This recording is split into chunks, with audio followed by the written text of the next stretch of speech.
Welcome to the Dreams of Consciousness podcast. If you'd be so kind, would you mind introducing yourself? Hey, I'm Richard from Drugs of Faith. And Richard, how would you describe the music of Drugs of Faith? The genre that we play in is grind and roll, and So, we take a few, oh no, go ahead, please. we take a few different genres and mix them together in our songs. So, you were nice enough to do a Q&A with me a few years ago when Hmm. Decay was released. And I asked you the same question, and you directed me to a quote from Albert from Decibel, who Hmm. described Drugs of Faith as the world's blast friendliest noise rock band. Yeah, Do you agree with that characterization? I like the categorization. We don't call ourselves a noise rock band, but we've been trying to uh, add noise rock into our sound. I mean, not. I think it's been natural that it started coming in a few releases ago, but we like playing like that. You know, you know how bands do this sometimes where they decide I want to go in this direction on our next record, that kind of thing. Like with Decay, the EP that you mentioned, we decided we wanted to be more extreme on that overall on that release. Okay. So that's something that we like to push a little more, trying to get some of that Yeah, on yeah. the guitar, that kind of thing. The skronk. Skronk. Yeah. So I'm gonna ask an incredibly pedantic question, but Oh, please. I believe you're an expert in this field, so I think your insight is valuable. Uh, I what hope is so. what is grindcore? How do you define grindcore? It's more of the music than the lyrics. I mean, grindcore is associated with having political lyrics where the bands are trying to talk about something that's important to them. Um, the lyrics might be very broad, just talking about I hate capitalism or whatever, or it could be something very specific about um, societal pressures affecting people. You know, something like Napalm Death would write about. But the way I look at it is it's more of a sound because, Repulsion, one of the OGs of grindcore, I think the lyrics they write are like death metal, they're writing about zombies and stuff. So it's mostly about the tempo. If you're a grindcore band, you're going to have the blast beat. Uh, the main thing about the blast beat is the drums. The drums are going a million miles an hour, and the guitar and the bass is keeping up, and the singer is usually not very comprehensible, and that's why it's helpful for bands to include lyrics in their records. We do the same thing. Yeah. I So mean, it's just trying to be extreme and try to find different ways to be extreme, I think. I mean, to talk about Napalm Death again, they would do, I mean, even going back to their first album, they sort of experimented. I mean, back when they did their first record back in the 80s, it was still very new. So, you could say the bands back then were still trying to find how they're going to do this a little bit, you know? So it's what very distorted. Usually it's the guitars are down tuned. Uh, you know, just trying to play as hard as they can. yeah. What led you to grindcore originally? How did you discover the music? You know, um,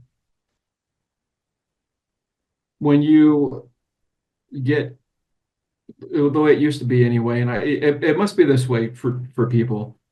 When you get into hard music like death metal and thrash and grind and hardcore and all that, especially with metal, you check out a band and then you want to see if there's a band that goes faster or slower or more extreme than or more gross or more shocking than the last band that you heard. So if you like it enough that you want to start digging, you start reading the magazines and the zines and going to the record store and trying to um, find out about the next band. So I did that, and it was very helpful for me to have my zine because I would get demos in the mail because I promoted my zine a lot. So I did the same thing as everybody else. I'd hear or I'd write to some band or some band would send something to me in the mail for review, and I'd go, "Wow, this is crazy." You know, one of the times I was really shocked, it was the first time I heard Carcass. So then, that just kept the ball rolling. You know, um, a band that really pushed boundaries was Humor Remains, Yeah. and the later Gorguts records, and it just goes on and on. So searching for those extremes brought me to grindcore, and that's something that resonated with me because I was into hardcore. I would listen to stuff like Agnostic Front and the Cro-Mags and Sick of It All, and the roots of some of the roots of grindcore are in death metal, but they're also in hardcore. You could say that the earlier bands were kind of a mix of those things. Yeah. So that's how I stumbled upon some of this stuff. So you mentioned your zine, Disposable Hmm. Underground. Were Hmm. you were you doing the zine before you started writing and recording your own music, or did they happen around the same time? Around the same time. Yeah. What what led you to form specifically a grindcore band? I formed the band with Mason, and we were at the same place at the same time, and doing that kind of music. We had tried doing something before that, and we wrote some songs, and it didn't work out. And then we decided to try playing grind, and you know, uh, well, then I could go into the whole history of the band. Yeah, I mean, I think I'm more interested in your journey as a songwriter, like Hmm. you know, picking up a guitar and deciding to write these super fast, super short songs. What Yeah, was what was it about that format that you liked? What drew you uh to grindcore specifically? the super fast, super short songs was a lot of that was us just drawing heavily on our influences, you Right. know. And unless somebody just comes out of the box with something completely original, a lot of bands do that, and then hopefully they start to come up with their own ideas later. So it was like that, and we would try to throw in different things like, the cliche of a band like Voivod or Discordance Axis is that they have, dissonant chords. Yeah. So we tried to throw those in, and as we went along, we tried to bring different influences into the songs. We tried to have different beats that weren't just, a punk beat or a blast beat or a Slayer beat, not just having those. So the band, I mean, later on, some of the last stuff that we did before the band ended, there was some kind of I don't want to use the word rock, but it's kind of within that format, kind of I don't know what to call it, kind of rocky, like upbeat, crunchy, Yeah. moshy parts. I don't Yeah. know. And I kind of feel like the seeds of what I ended up doing in Drugs of Faith were in there. Yeah. The the more upbeat kind of skronky kind of side that Yeah, you I wouldn't guys. say I wouldn't say noise rock. Um, like just stuff like ginkagat, ginkagat, ginkagat. Okay. We made more room for stuff like that. Yeah. Like double bass parts, parts with some groove in them. More groove, I guess I would say. So I guess it gets old to there's some bands that just stick to their guns and like, no, I just want to play like side A and side B of Scum and maybe a little From Enslavement to Obliteration. I just want to do that for my entire writing career, and that's cool, you Yeah. know. Um, and you hear bands talking about this too. As you keep playing, you realize that you can do different things with the guitar, you know. And I started doing things like, and Mason would do this too, where he would take a bar chord and he would take some of the notes out of it, and we would play a chord like that, and it would sound a little more gnarly that way. Yeah. And we would throw those into enemy soil. And Well, then so by the time I got into Drugs of Faith, uh, I ended up doing a lot more of these chords that aren't just power chords, the three note standard power chord that's been traditional and rock. Well, I mean, in normal rock music, you'll have those, but you also have, normal bar chords too. So I started using a lot more chords that aren't just that, trying to do something different with them, you know. do you feel like Drugs of Faith is a continuation of where you finished off with Enemy Soil? Do you feel like there's There was a a there was a band in between, and it's sort of like I guess I kind of went. I don't really draw from that band. It was called The Index. Um,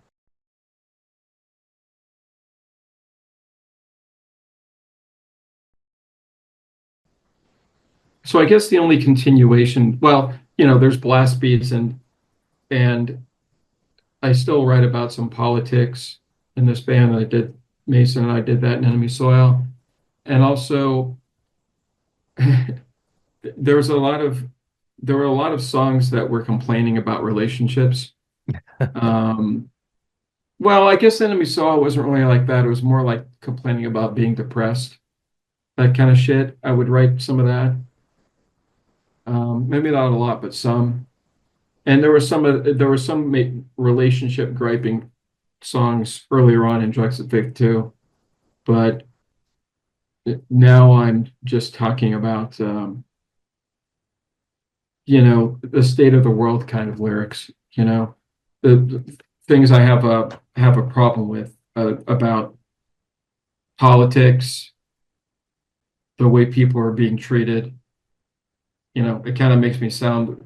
I guess some of my lyrical influences are the same as they've always been. and I'd like to speak about some of the themes that you explore on this latest album. Uh, Okay, great. with I hope I'm with not making the camera shake. I notice I'm going like this. So I hope I'm not like ruining I'll try not to hit the table. It's fine. I'm actually I do some motion graphics professionally, and one of my cheat effects to make it seem like I'm really fancy is to have that shake, and so it's like Oh, well, I'm doing your job for you. yeah, exactly. I was wondering if you were going to do another graphic like you did the last time, or if you're going to use the same one. uh, I might link to it so people can see it. Yeah, it's a But cool lyric, cool graphic. thanks, I appreciate that. Yeah. Um, with regard to your songwriting in terms of the music, well, I guess how does it start? How does a song start? Does it always start with guitar? Do you sometimes have a vocal lyric in mind before you start? Do you sometimes start with the drums? You- There might be some lyric. If I have a lyric, it's something that's left over that I've written and I don't know what to do with it. Or, I wrote a lyric and there was some left over, you know. So I'll have some of that to draw from. But when we're putting together a record, let's say we'll have a bunch of songs and I've written some some lyrics and I sit there and try to figure out which one fits on which song. There's a lot of that. Usually I'll have a riff. Um, it's got, it all starts there. And then maybe there'll be, if I'm lucky, I'll have two or three that I think go together. Um, Once in a while I'll have a whole, what I think is a whole song. And what Ethan and I do is, I show it to him. And drummers will go, what kind of beat do you want on this? So I'll have an idea about that, but nothing really specific. Maybe I'll just say double bass or this is a blast beat or just something really general like that, and he'll end up coming up with something cool and interesting.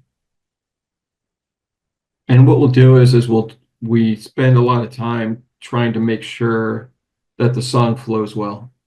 You know, we we want it to sound good starting from the beginning through to the end.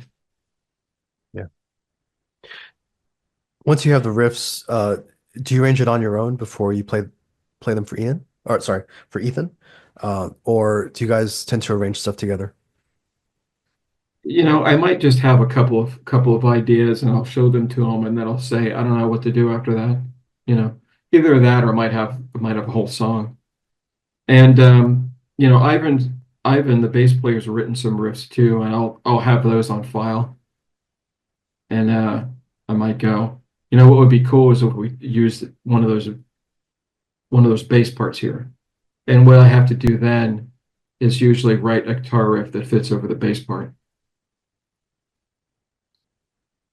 Do you ever demo stuff with a drum machine on like a DAW or something like that? Well, the last time I did that was during the lockdowns, because I wrote some of the riffs for this stuff during the lockdowns, and then by the time we started getting together, then I would show them show them to Ethan. On the you know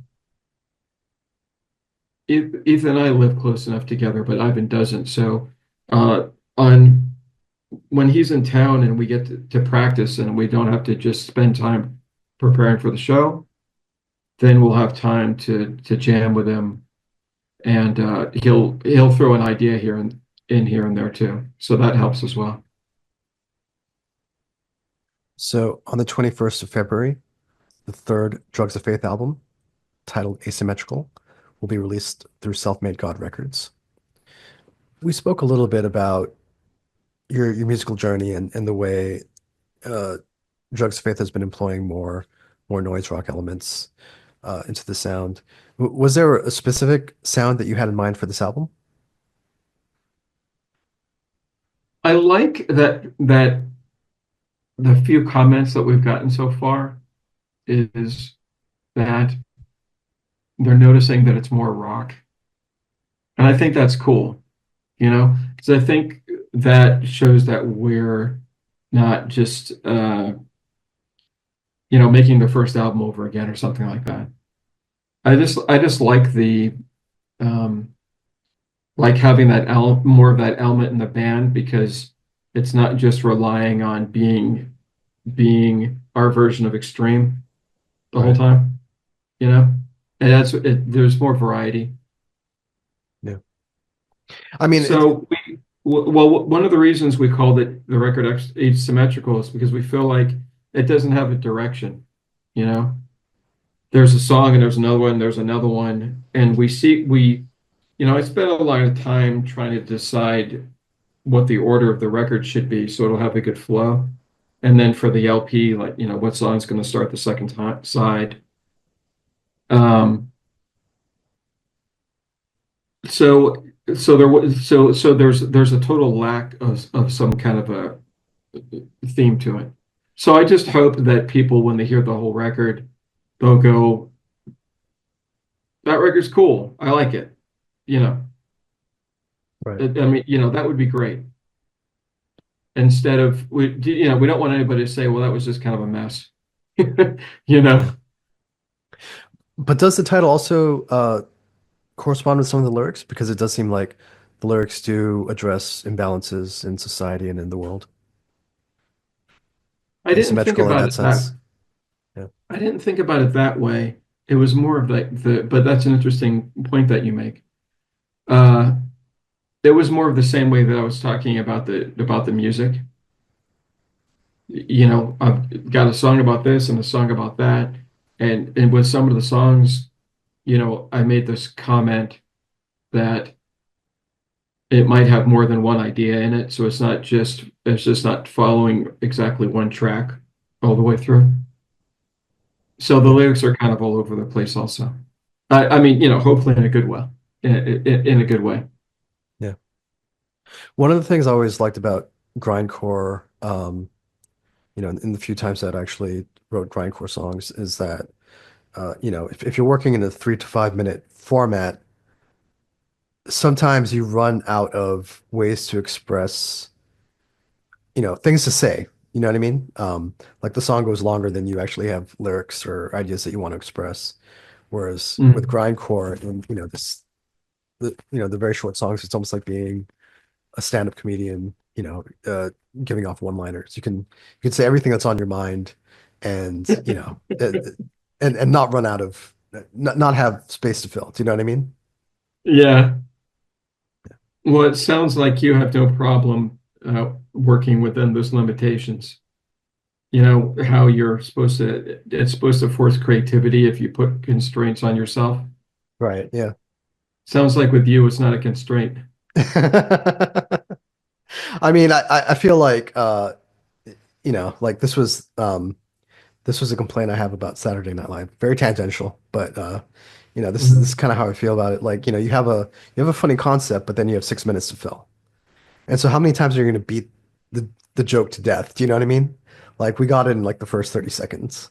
Um, Mm, and I feel like grindcore is kind of this way where you could say exactly what's on your mind and not have to over explain it. It's like, this is bad and this makes me angry and we need to do something about it.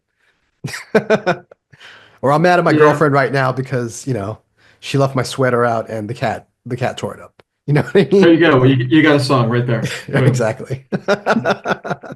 That's well, the thing about with it like a sketch and they front load the concept and the jokes, you know, Right. a good sketch will develop and then maybe in the middle they'll really get into it, something like that, Yeah. maybe. Yeah.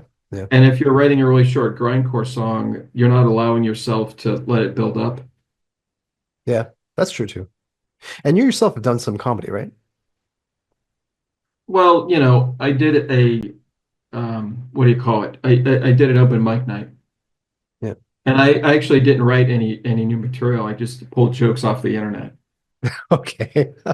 which I admitted to at the beginning of it. Uh, but what it was a friend of ours who's at well, let's see, she used to be at NASA, and she used to do these things called science comedy, and so that was the theme. You know, you had to at least part of your set had to be about science, had to be science jokes. You know. So I pulled a bunch of science one-liners off the internet and I did them. It was a lot of fun. So you do writing in print, you also write music and you've done some comedy. Do you find like there's a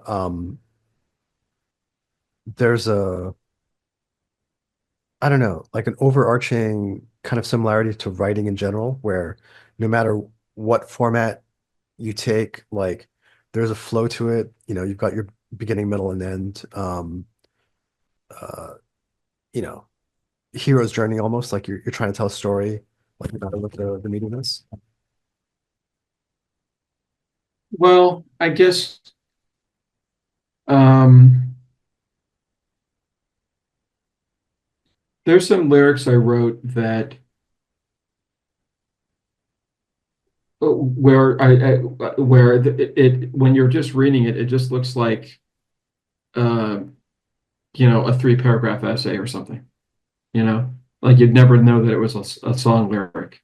Right. And that kind of thing has if you want to call it the beginning and the middle and an end, I want to put in I don't want it to just stop. Right. There's lyrics, a lot of lyrics I've written, I'm just thinking this is the thing I want to talk about, and I'm thinking of this, and this, and that's it. And okay, the song's over, So there's no structure. Yeah. Um, I guess maybe I could, with a song like that, if there was no limit to the how long the song is, if we were going to write an 8-minute song, then I could just go on, Right. keep going on. Um, I mean, that's I, the other thing that makes grindcore, I think, unique, is that a lot of bands um don't conform to a verse chorus verse kind of structure.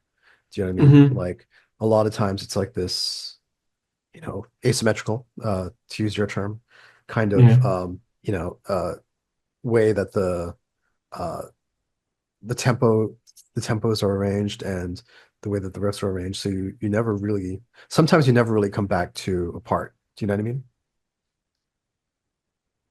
yeah. Um, I've done that once or twice where the song just goes A, B, C, D, E, F, G, whatever, and then the song's over. Yeah. Um, and what I like to do with a band once in a while is I'll listen to it and I'll write it down. Like a really good example of this is Massive Pill Madness by Napalm Death, Yeah. where it's I don't know what it is exactly, but it's sort of like A, B, C, D, C, D, E, F, G, I, J, K, J, K, L, M, N, and then they play C and D again or something at the end. Yeah. So they pack a ton of riffs into it, but it's still at least got something that repeats, you know? And I've figured out over the years that it's good to have a little hook, Yeah. um, which actually I don't really think about now that I'm talking about it. I don't think about it as far as the lyrics, and I really should. We'll have riffs that'll come back, and maybe in the same order, um, like two that go together, verse, chorus, or whatever. But it's good to have if you can come up with a good little like a catchphrase, a little catchy thing, and you can put it in there somewhere and then bring it back. And it's good to have something to latch onto when you listen to a song, Even if But it's not well, I mean to people can go blah blah blah, right. you know, Yeah, exactly. Yeah. whatever. Yeah, and I haven't been thinking about that, so I should do that again in the future. But you don't really do courses with Drugs of Faith, right? I guess not. Any reason I or you know what? There's I don't know which one it is. Discordance Axis did these reissues of their records, and those are the ones that came back out and they were in the DVD box. yeah. And John Chang wrote a lot of liner notes talking about the band and the process and everything. And on one of those, he said it's lazy to repeat lyrics. And I think I took that to heart. So I don't do that very much, I think. Yeah. Okay. But do you like the sing along element when you're Oh playing yeah, live? Yeah. yeah. I like that with other bands, you Right. know. Okay. I mean, I don't know. What Slayer? Right. Yeah. There's so many parts that you can that that come back around. I don't know. I can't think of a song right now, but it's one of those bands where their classic stuff, you know all the lyrics anyway, so you can sing along to the whole song, right? Yeah. Yeah. South of Heaven or something. Yeah. Do you want to talk about some of the things you sing about on this album? Sure. I mean, we don't necessarily need to go song by song, but it does seem like um, the global inequality is something that you come back to, as well Yeah, as like the way our resources are dwindling. yeah. When you write, are you like is it are you inspired by things that you read in articles or newspapers, or is it a Oh lot of yeah. stuff that okay, yeah, There's that, and I draw imagery from books and films. That's a real cliche. I mean, everybody does that. But for on this record, for example, I'll put I'm thinking of something specific, and I think it fits into the whatever the theme of the song is. So I'll try to evoke that in the lyrics, and hope that helps further it along. I I've written lyrics that are a lot more. I have this tendency to write vague lyrics, and I struggle writing lyrics, and I feel like I'm always afraid that they're too vague. And I mean, I hope people enjoy reading them anyway, or if not reading them, at least think that they sound good when I'm yelling them in the song. But uh, yeah, it's just difficult. I somebody wrote up gas mask on their blog, and I really appreciated what they said. They described my lyrics as acerbic, and I thought that was a nice compliment. But sometimes I think I should strive for that, and I mean, be more direct while still trying to be artistic. You right, know, I don't want to just say, I don't know, throw a brick through a bank window or something. right, yeah. Uh, you do you interview a lot of bands. I don't know if you've noticed this, but when I speak to bands about their lyrics, sometimes I get vague non-answers about, well, people can interpret it for themselves. Do you know what I mean? Which I always take to mean, they're not necessarily that comfortable talking about something that may be very personal. You know what I mean? Um, but how do you feel about that? Do you feel like once your lyrics go out into the world, people are free to interpret them how they want, or do you want them to be interpreted in a very deliberate way? Well, I guess if I wanted them to be deliberate, I mean, interpreted very specifically, I would be more specific about what I'm writing. There was this trend in hardcore, and speaking of, well, it wasn't Human Remains, it was Burnt by the Sun. They did this on a couple of their records where they'll have the lyrics, but then the singer will talk about the lyric to make sure that you understand what it is that he's talking about. Right. Yeah. And in the case of that band, it was a he. Uh, I understand this whole thing about I'm not going to tell you what my art means. If you don't get any meaning out of it, then I guess that's too bad. Bands are like that. I don't mind talking about what I was thinking when I was writing it, but I'm not telling people. Um, well, I'll use this quote from Godflesh. You know that do you remember the Hard and Heavy videos? And he says, we're not telling you think this, we're saying what do you think?" Interesting. Okay. Which I think is great. I mean, I'm not writing lyrics that way, but um I've written I've written lyrics that are about a very specific thing that happened. And this is getting back to, the griping about relationships lyrics that I've written. And I can understand a band going, yeah, I don't want to play this song anymore because I don't want to keep singing these lyrics because it's tough. I Hmm. totally get that.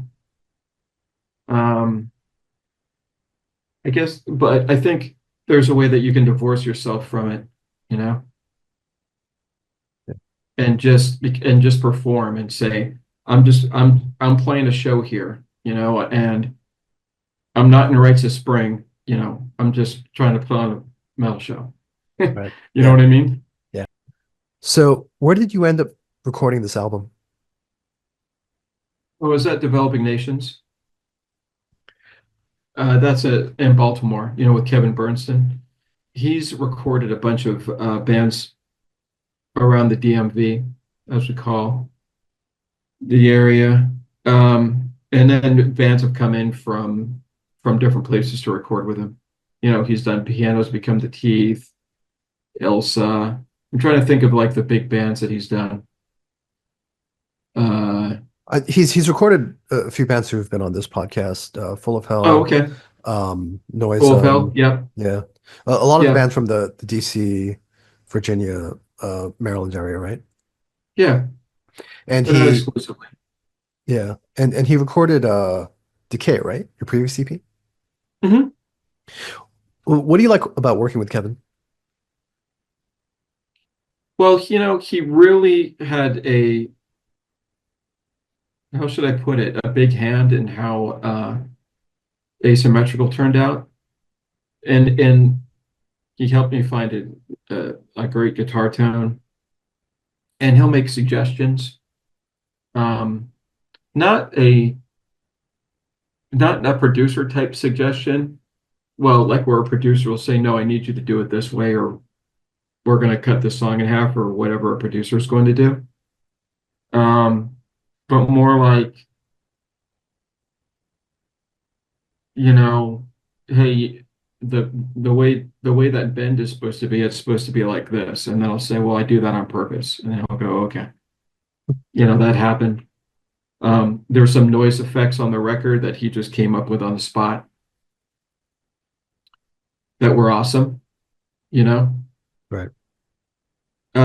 We've been recording with him for a long time, so he sort of knows what I'm going to say in advance about what the guitar tone I'm gonna ask for is and how it plays with the bass. Um, he wants to make sure that you get a good take, and he'll give you a hard time, but it's all in fun, so Is it's a good is atmosphere. is he a stickler on the performance side? Yeah, I mean, if it's going to take you 10 times to make sure that it's on, then, well, I've done a lot of, sometimes over the years with the records we've done with them, had to do takes several times. And I guess maybe at some point he'll cut it off and go, well, look, let me just fix this because it's not happening. That's just something that, uh, you know, engineers will do. But Yeah. but he tries to get it as natural as he can. He just he doesn't want to record just a bunch of bullshit and then try to clean it all up later. Right. I mean, there's cleanup in the in the mixing process naturally. Yeah. You spoke about working with Kevin on the guitar tone. What was it about Yeah, the guitar tone that you were looking for? I've been lately trying to get uh, a sort of a clean but yet still distorted guitar tone. Kind of a with this band, I've had this what we referred to as a jangle. You know, talking about the noise rock, the Gang of Four type of a thing. You Okay. know, but still be heavy. So there's like there's a balance there, and then the bass will still be distorted. But so I always I always talk about how I want the guitar and the bass to come together and make the riff, you know? Yeah. And that's a big Voivod influence that I've got. So then I So let's say he'll do a mix and then I'll say, can you make more room for the bass? That kind of thing. Okay. And then I think, and then there's been times where he just went ahead and did that because he knew what I was going to say. You know, yeah, you got to please the customer, right? Does Kevin handle everything up to the master? Right. He recorded it, he engineered it, and he mixed it. Uh, And he tells us, like when I like I was saying about him making sure we got the right take, and he'll make suggestions, and he won't tell us what to do. I tried this thing vocally, and he goes, "Well, that's great, but I think that's too out of character." You know, and I could have said, I'm going to keep it," but I really trust his opinion, and value his opinion. yeah. It's interesting because some engineers are, they really stick with the uh well, the engineering side, like specifically to the technical side. And then there are some engineers, like I spoke to someone who worked with an engineer who was almost like a coach, like trying to get them to play tighter and uh was really focused on the performance side. But it sounds like Kevin is almost like an old school producer where um like he has an idea of what the record should sound like. Um, I've asked him if he wanted a producer credit, and he said no. So he's not going to that level. He, it's not he has great ideas. Um, I wouldn't say he was shaping the record like a producer did, but the stuff that he contributed to it shaped it, helped make it what it is. Okay. I think So even he wouldn't go that far as to say he acted as a producer, okay, you know. fair enough. That's a whole other thing. Right, right, right. So the album will be released near the end of February. Uh, do you have plans for the rest of the year as far as shows and tours and things like that? We want to do a bunch of weekends. Uh, we haven't really talked about doing a tour. If we do a tour, that'll be the third one that we've done in the band. So we only have it's only been one-offs lately. So when the record comes out, we want to play more, but we haven't tried to book anything yet. So we're going to get on it. Okay. We had this idea of going to the West Coast and playing a few shows. You know, we're going to have to get out the Rolodex for that. Right. We'll see what happens. I mean, I hope that we play some festivals. We've done that a few times. Do you have uh do you have any festivals that you really enjoy that are at the top of your list? You have one in your backyard. That's pretty Oh popular. yeah, I mean, I love going to Maryland Death Fest. I go every year. I love the Metal and Beer Fest from Decibel. I've gone to a couple of the the Terror Fests. There's the Northwest and the Southwest. Are there three of those, or is that all of them? Right now, I I'm can't remember. I'm not sure. I only know I've been to Terror Fest. I know there's one in Austin. I'm not sure what else there is. Yeah, there was a Northwest one, I think, and it was it might have been around Seattle and Yeah, all that. yeah, exactly. Yeah, I'm just drawing a blank right now. You know, yeah, I've been to those a couple of times. I really enjoyed those too. Some of them have a good atmosphere. You know. yeah. I'd like to speak about Disposable Underground for a little bit. Hmm. Uh, you've you've kept the zine going as a blog. I'm I'm curious, you know, all these years later, what is it that you still like about interviewing bands? Yeah, I don't do that many interviews anymore, and Okay. I'd like to do more of them.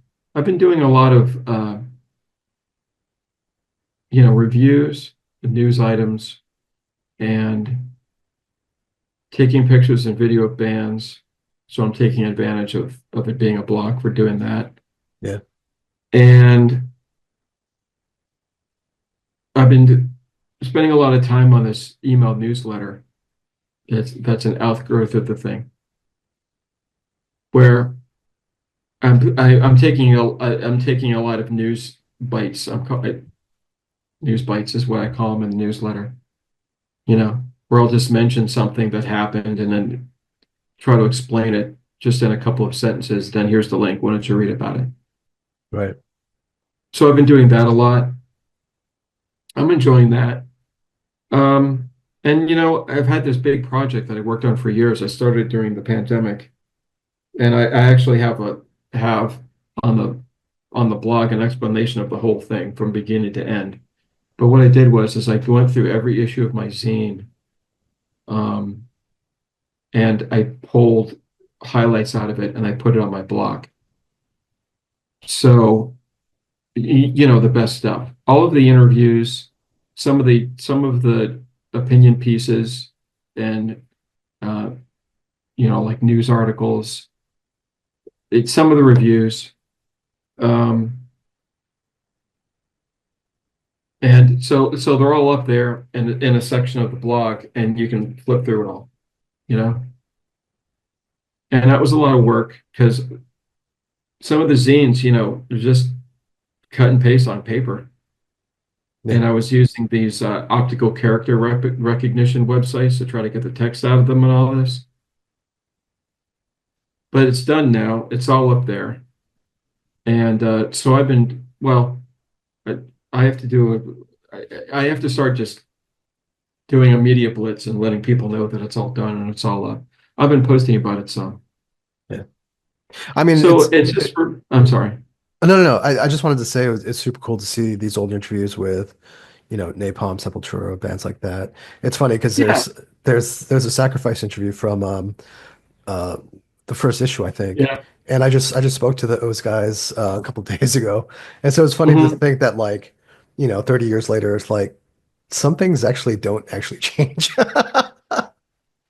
That's great, isn't it? Yeah. Yeah, it's like if you speak to Chris from Autopsy, he hasn't changed a bit. Yeah. Um, Um, I mean, and I, the I new will say that sacrifices. I will say that I did speak to Barney Greenway a couple of years ago, and he's very articulate now. He's very media savvy, which I'm not sure if he was when you spoke to him back in the day.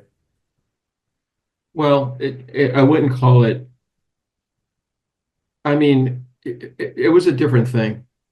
I was just sitting there at a club or on the bus with a tape recorder, Right. and those guys weren't saying anything uh, untoward or anything like that.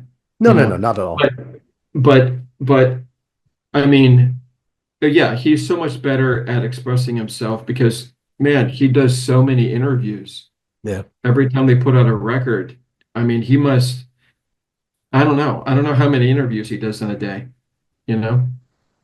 I mean, I had something like 25 minutes with Barney, and like every question had a great soundbite, and it was like, wow, like like, and very little editing on this one. Do you know what I mean?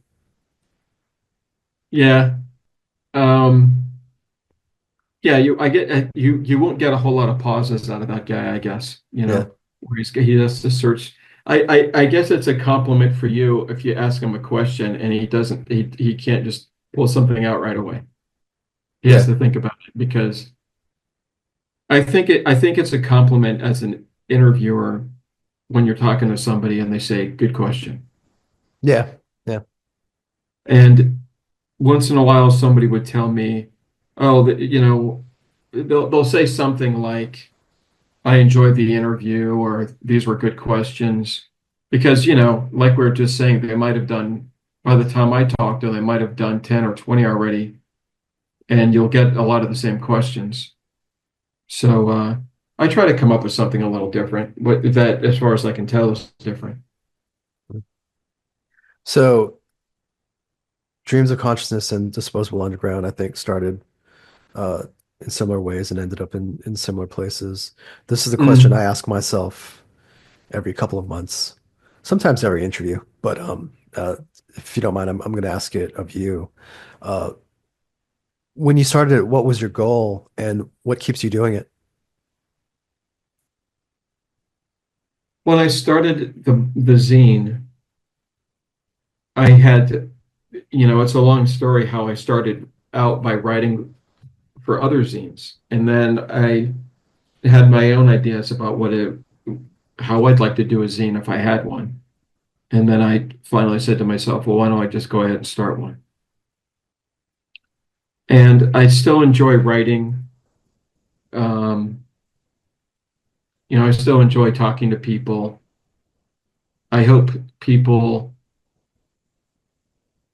I was growing my blog um, when I used to have analytics like that were that were easy to digest, and I would see that it would grow every month. As far as the hits I would get and all that go. Um, because basically, all I want is for people to read it. You know, Yeah. it's the same thing with the band. I would love for people to listen to the record, and it'd be great if they liked it. Yeah, so I just want people to.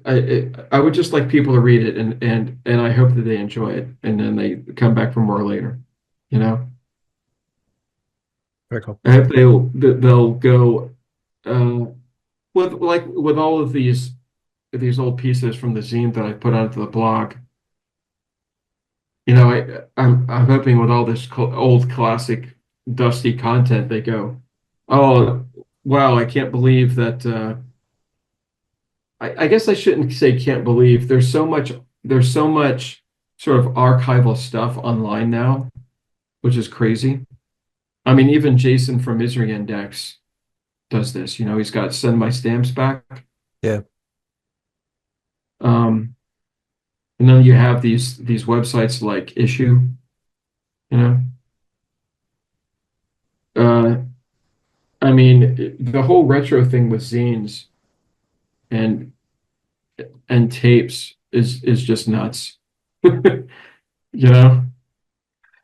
Do you have an opinion on that? The retro thing? I mean, it's kids who Well, didn't I mean we were speaking about Carcass before and I will yeah. say that one of the reasons why it took me so long to get into Recaputrefaction was because I initially owned it on cassette and the cassette I owned kept jamming and so I got to Mm. listen to like you know the first three songs and the last three songs and that's about it Yeah. on like a shitty auto reverse Walkman and the sound wasn't great to begin with plus Yeah. the production on that album. Um, and like years later, now when I listen to it, I was like, oh, okay, I get it now. Well, I mean, I could talk all day about Carcass and Napalm Death. Um, Well, but I'm just curious if you have thoughts oh yeah, yeah, yeah, on yeah. the cassette thing Well, I and the mean, well, zine resurgence. the first record I heard was Symphonies of Sickness. So you've got me beat. But Oh anyway, no, but I only heard it in like 1996, so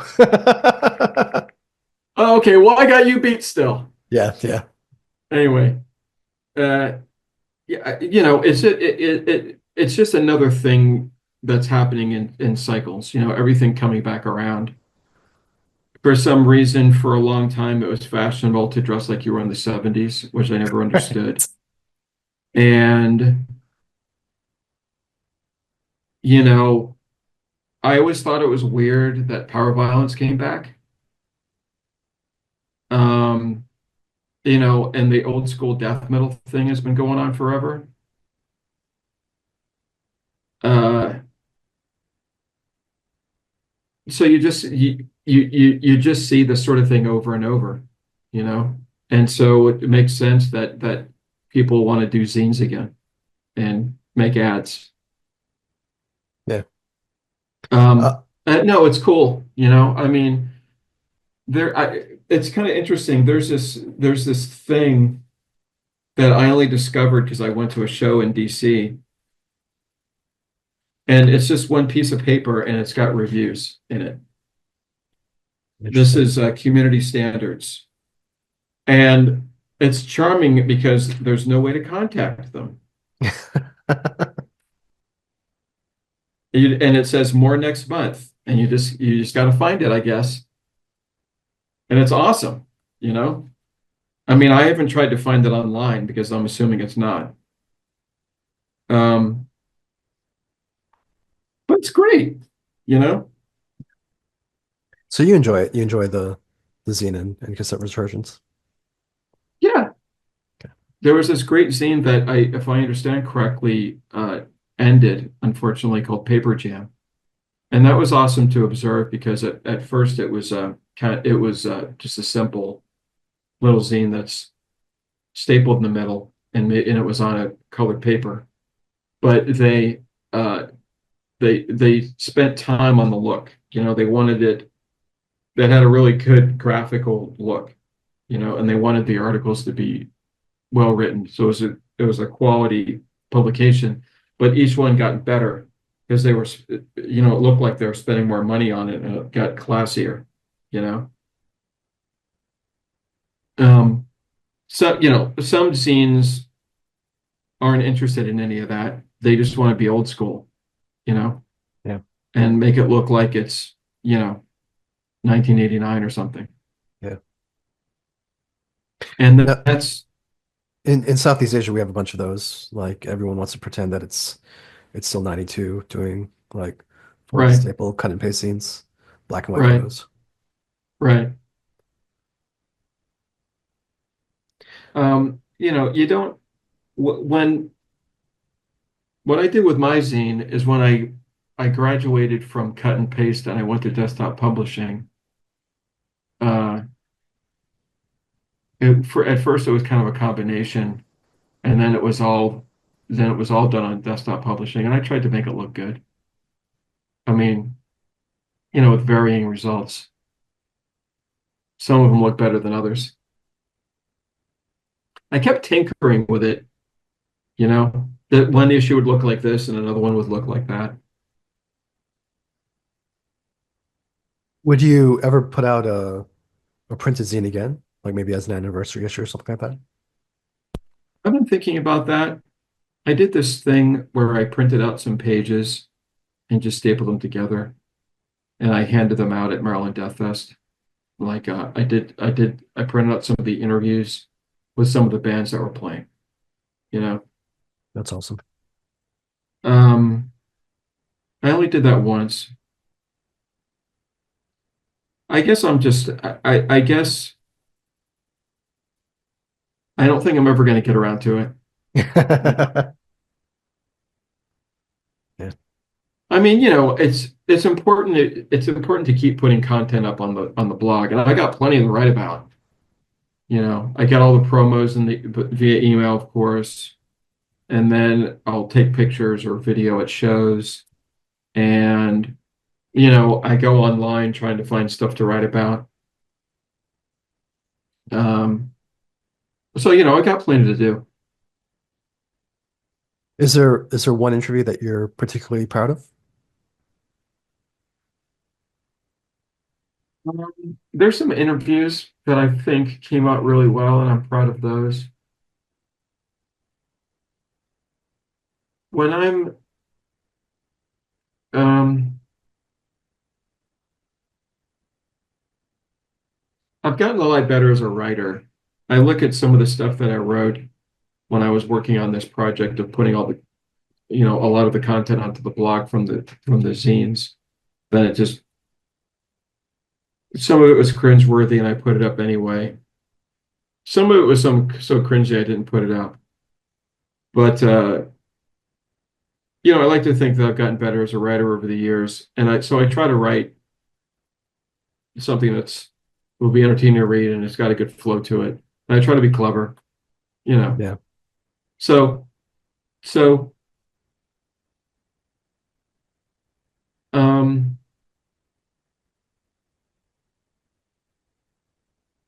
with some of these interviews, you had to be at the right place at the right time. And so I'm happy that I was able to get some of them. Some of them just didn't. Sometimes it was just through the normal channels of talking to the record label, and then you get in line and wait for your phone call. It's interesting because, there's a generation of kids who grew up with cameras in their Hmm. pockets. Do you know what I mean? And we were talking Hmm. about how like some of the older uh, bands that we interviewed are a lot more media savvy now. But I feel like a lot of and when I say kids, I mean like some of these guys are like literally young enough to be my kids now. Um, but it feels like they're very, very aware of what it means to be on camera, what it means to be recorded, what it means to be, speaking to an audience. I don't know if you noticed that.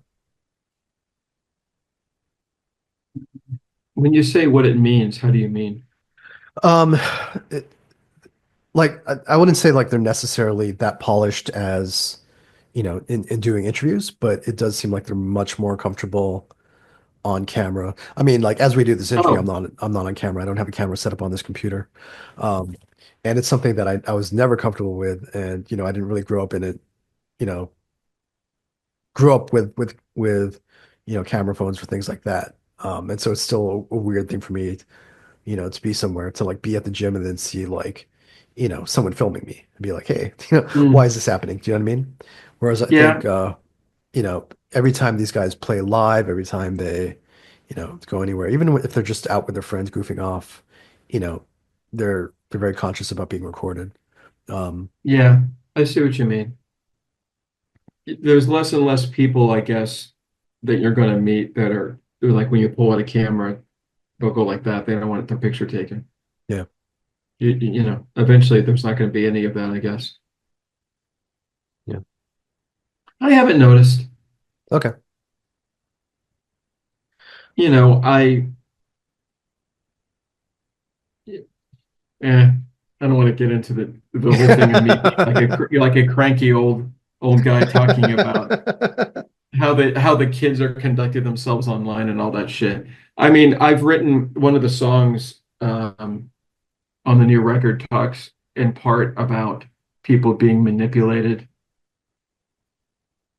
into acting a certain way online, on social media.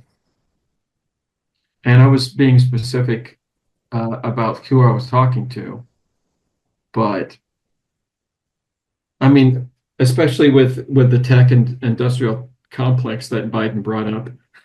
And by the way, I was texting with Mason about this. I said I was really surprised that he used the phrase tech industrial complex, and he also that he used the word oligarchy. Right. I just never would have thought that that word would ever come out of his mouth. That's more like Bernie territory, Right. you know? Exactly. Yeah. Anyway, anyway, Yeah. Yeah. I can't remember where I was trying to not go. Well, I will say that cranky old guys complaining about kids today could have been the other name of this podcast. Um, No, it's so fine. I mean, everybody can complain, in the privacy of their own home. What's the difference, right? yeah, yeah. So Asymmetrical will be released on the Yeah. 21st of February through Self-Made God Records. Richard, please tell everyone how they can order the album. What's the best way to get it? Yes. So with Self-Made God, you can go to the website. The record will be sitting there. You can order it on CD, and it's also on Bandcamp. It'll be on Bandcamp on release day, and you'll be able to get it that way.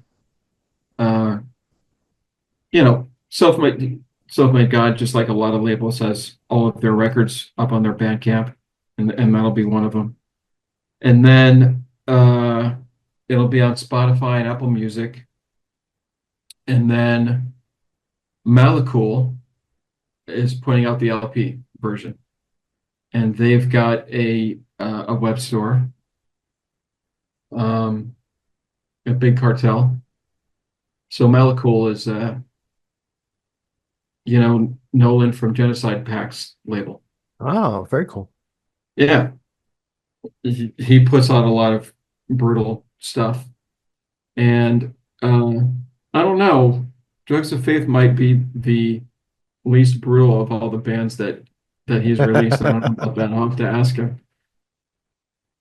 I feel like there's been a few shows we played where we were the most extreme band on the bill, but that has only happened, I think, a couple of times. I feel like usually when we play with bands or some band on the bill that are more extreme than we are. We're in kind of a middle place. Anyway, so he's doing the LP. Um, and so he'll have that on Bandcamp and and at his web store. And then we're gonna have it on our Bandcamp, the Drugs of Faith Bandcamp too. Right now it's up for pre-order. So you can pre-order it either from Self-Made God, for the CD or the digital, or you could do the same thing with Malakul to get the LP. Very cool. Yeah. Now, you mentioned your own Bandcamp page. Is that where most of your merch is going through? Yeah, well, we don't have any shirts on there, but we've got uh let's see, three of our records you can actually get the CDs and the LPs, so you can get Decay that we talked about, and then our last album Corroded, and also Architectural Failures, one of our EPs.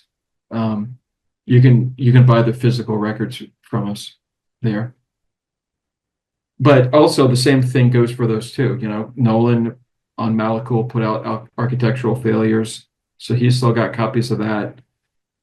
Decay came out on Self-Made God, and so did Corroded, and he's still got copies uh, of that at his website too.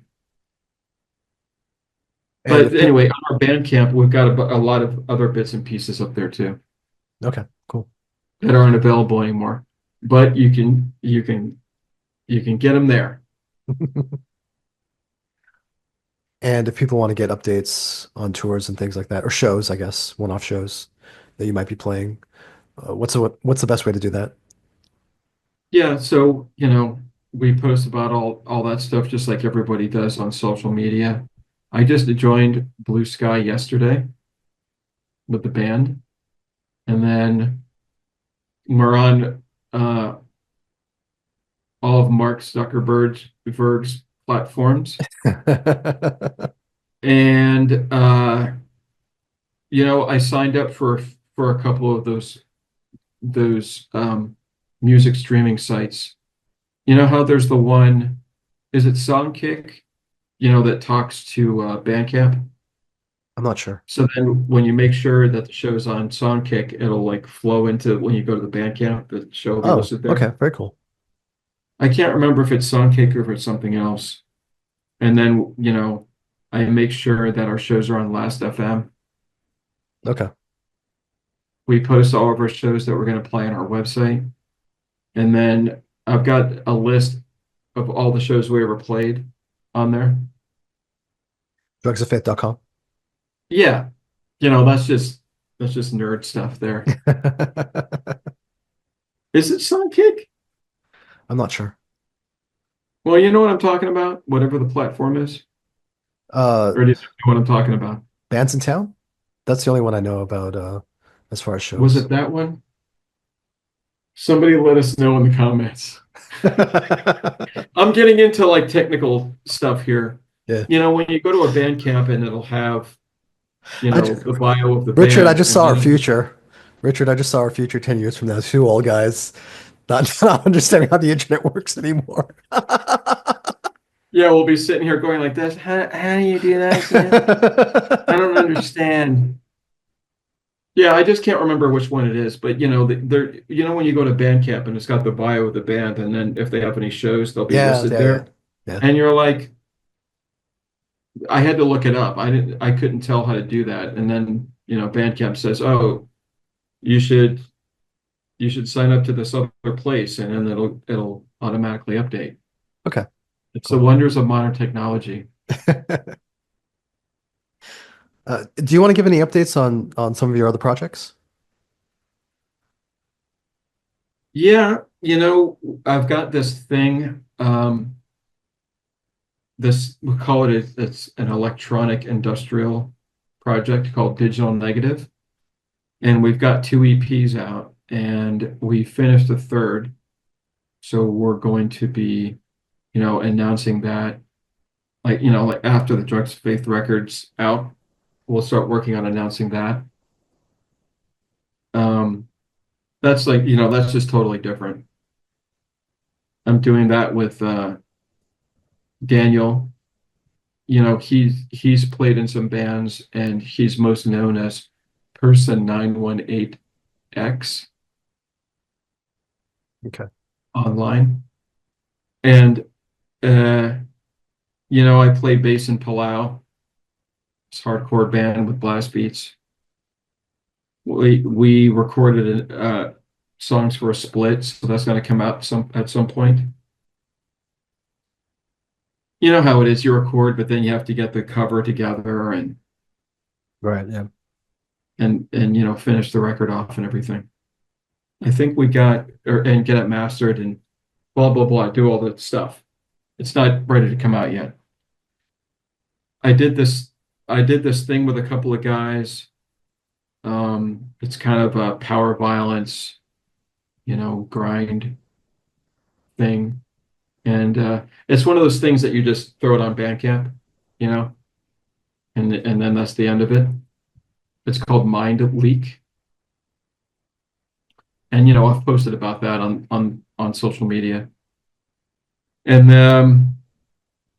a couple of things that are past that I might as well bring up while I'm talking about it is I there was this band called Project Failing Flesh, and it was these two guys, one of whom is a producer who's produced some high profile stuff, and his brother, and they had a band with this guy from Voivod, and it was called Project Filling Flesh. So not the producer guy, but the other one, Tim. I did a rock and roll project with him. He's way into surf rock, so we did kind of a surf rock, old school kind of rock and roll with a little bit of an edge. It's called the Neanderverbs, and that's on. We did a CD. And I talk about stuff you're proud of. I'm really proud of how that came out. It's totally outside of my wheelhouse. It was a big stretch, using a lot of muscles that I don't use. That all of that stuff. Uh, I did this project with Rich Hoke and Eric Burke, and we called it Rock Triad. It's an instrumental project. That's on Bandcamp too. Because we did the thing. We never played any shows, and it was a one shot. I'm really happy with that too. That was a real blast. It's very different. It's I played bass in it, and it's got this way that Eric Burke plays guitar. He referred to himself once as a one trick pony, and I really like the way Rich Hoke plays. If you're there's a lot of parts that are mid-paced, so he's not doing a bunch of crazy, like Brutal Truth stuff. Yeah. So it shows another side of his playing.